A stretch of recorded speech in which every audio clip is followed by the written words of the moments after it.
हम 21 कैंडिडेट खड़ा किए थे और उसमें से 5 कामयाब हुए हैं। जहां पर हमको कामयाबी नहीं मिली, हम वादा कर रहे हैं कि हम फिर से वहां पर जाएंगे। क्यों हमको नाकामी हुई, उसकी क्या वजूहात हैं, उसको हम अपनी कमजोरियों को दूर करेंगे। 2022 में उत्तर प्रदेश में MIM दोबारा चुनाव लड़ेगी। सुनिए, दोबारा चुनाव लड़ेगी। पहले जो कमजोरियां थी हमने थोड़ा उसको दूर किया है, बड़ी ताकत के साथ लड़ेगी। किसके साथ जाएंगे नहीं जाएंगे वो वक्त ही बताएगा, मगर हम तो लड़ेंगे। बंगाल को आ रहे अब बराबर आएंगे बंगाल को, मुर्शिदाबाद भी जाएंगे, मालदा भी जाएंगे, दिनाजपुर जाएंगे, सब जगह जाएंगे। अधीर रंजन चौधरी क्या ठेका लेके बैठे हुए मुसलमानों का? अधीर रंजन चौधरी को बताना चाहिए कि अपनी कॉन्स्टिट्यूंसी में मुसलमान इतने बुरे हाल में क्यों हैं। अधीर रंजन चौधरी को बताना चाहिए कि उन्होंने मुसलमानों के लिए क्या किया। अधीर रंजन चौधरी, तुम जान लो इस बात को कि वोट हमारा, राष्ट्र तुम्हारा नहीं चलने वाला है। अभी इस हमारी विक्ट्री में बता रहा हूं आपको, बहुत बड़ा रोल महिलाओं का रहा है। मैं अपनी लाइफ में इतनी पब्लिक मीटिंग्स किया हूं, मगर एक एक पब्लिक मीटिंग में इतनी बड़ी तादाद में महिला आते थे कि गैर मामूली, और यकीनन मैं कह रहा हूं कि उनका बहुत बड़ा रोल रहा। जब मैं लास्ट मीटिंग करके जा रहा था तो मेरे को उन महिलाओं ने रोका कि सेल्फी लेना है।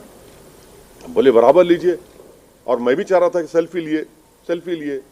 उसके बाद एक महिला ने मुझसे कहा कि वैसी तुम्हारे बारे में बहुत अनाप शनाप बोल रहे हैं ये लोग, इनको 7 तारीख को हम बताएंगे और तुम देखना जब वो डब्बा खुलेगा इसका जवाब हम दे देंगे।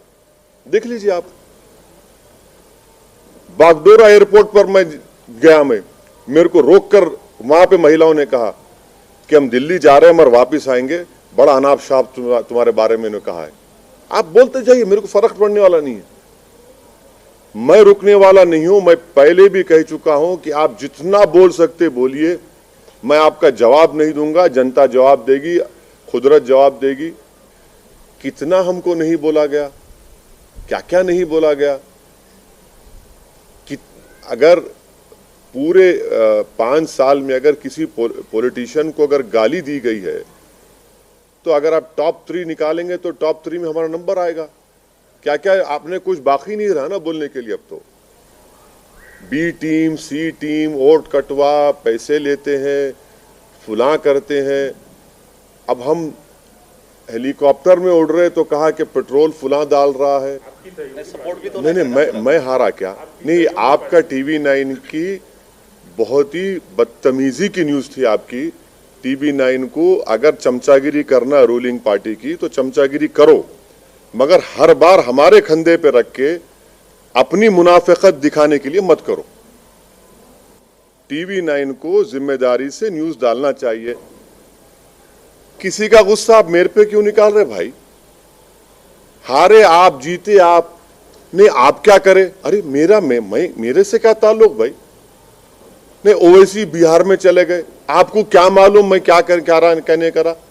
तो ये जो है ना, ये बस तलवे चाटने की जो पॉलिसी है वो मत करो प्लीज।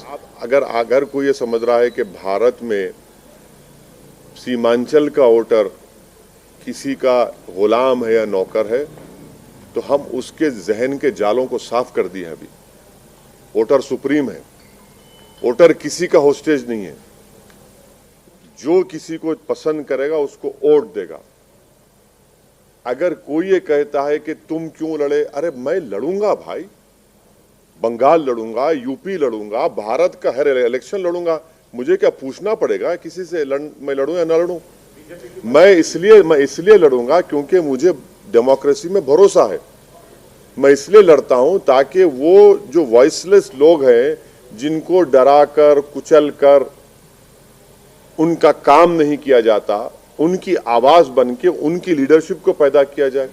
तो ये तो खुश होना चाहिए ना कि भाई हम भारत की जमहूरियत में, डेमोक्रेसी में कॉन्फिडेंस को बढ़ा रहे हैं। क्यों लड़े, कैसे लड़ना, क्या भाई मैं किसी के मातहत काम नहीं करता। मेरी पार्टी है, मुझे इख्तियार है अपनी पार्टी को फैलाने का। 5 साल पहले हम 6 सीट पे लड़े थे, एक पे भी कामयाबी नहीं मिली। तब किसका नुकसान हुआ, किसका फायदा हुआ? झारखंड में लड़ा, एक सीट नहीं जीत पाया, किसका नुकसान, किसका फायदा हुआ? महाराष्ट्र हम लड़े, आप ही जाकर बैठ गए शिवसेना के गोद में, हम तो नहीं बैठे ना।